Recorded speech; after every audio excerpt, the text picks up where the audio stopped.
Bismillahirrahmanirrahim. Assalamualaikum warahmatullahi wabarakatuh. Salam sejahtera untuk kita semua. Saya tidak sedang bicara sebagai pengamat. Saya bicara sebagai seorang yang tumbuh bersama seragam, turun ke jalan bersama reformasi, dan hari ini berdiri di ruang publik. Apa yang akan saya sampaikan mungkin tidak populer, tapi justru karena itu perlu saya sampaikan. Saya ini anak polisi, tapi bukan anak jenderal. Anak polisi biasa berpangkat Aibtu. Saya tahu betul rasanya beras bulog, tahu bunyi gaji tanggal 1, tahu sunyinya rumah panggung dan bukan rumah dinas. Dan tahu bahwa seragam bapak saya bukan simbol kuasa, tapi simbol kewajiban. Bahkan kadang menjadi simbol pengorbanan. Dan saya juga mantan aktivis 98. Saya dulu turun ke jalan bukan untuk membenci polisi, melainkan menyelamatkan polisi dari politik kekuasaan. Maka ketika hari ini muncul wacana, polisi sebaiknya dibawa kementerian saja, saya tidak marah. Saya justru prihatin. Karena itu tanda bahwa kita mulai lupa. Bahkan pada alasan kita dulu berjuang. Reformasi 98 memisahkan Polri dan TNI bukan untuk melemahkan polisi, tetapi untuk memuliakan hukum. Agar hukum tidak lagi berbicara dengan bahasa senjata. Agar polisi tidak lagi menjadi bayang kekuasaan. Polisi sipil itu bukan polisi jinak. Polisi sipil adalah polisi yang beradab secara konstitusi. Bukan polisi yang ditaruh di bawah meja menteri. Mari jujur secara logika. Menteri adalah jabatan politik. Setiap pagi berpikir koalisi. Setiap malam menghitung elektabilitas. Kalau polisi diletakkan di bawah kementerian, yang kita pindahkan bukan sekedar struktur, tetapi loyalitas.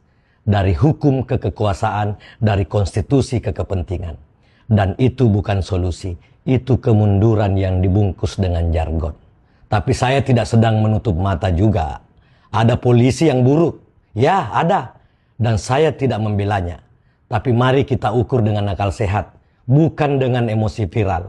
Jumlahnya 0,00 sekian, namun viralnya 0,1 juta. Karena kamera lebih suka skandal daripada pengabdian. Algoritma lebih mencintai kemarahan daripada kebenaran.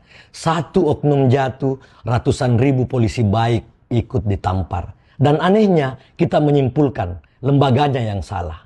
Ini logika malas yang terlalu sering kita pelihara bersama. Sebagai anak polisi, saya tahu satu hal. Kebanyakan polisi tidak hidup mewah.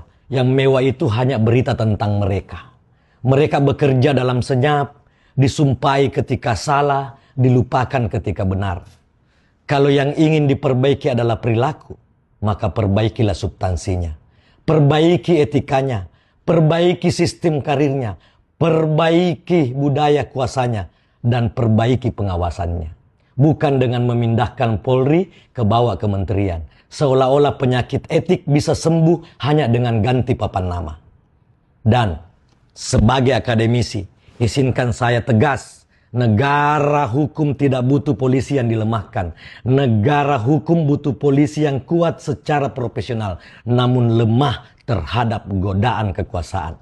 Dan itu tidak lahir dari subordinasi birokratis, tetapi dari kemewahan intelektual dalam tata kelola institusi kepolisian. Polisi yang tahu batas. Kita mau polisi yang paham bahwa seragam bukan tameng, melainkan itu adalah amanah. Saya ini anak polisi. Saya tahu rasa bangga itu mahal. Dan saya aktivis 98. Saya tahu kekuasaan itu licik. Maka posisi saya jelas. Polisi harus tetap sipil.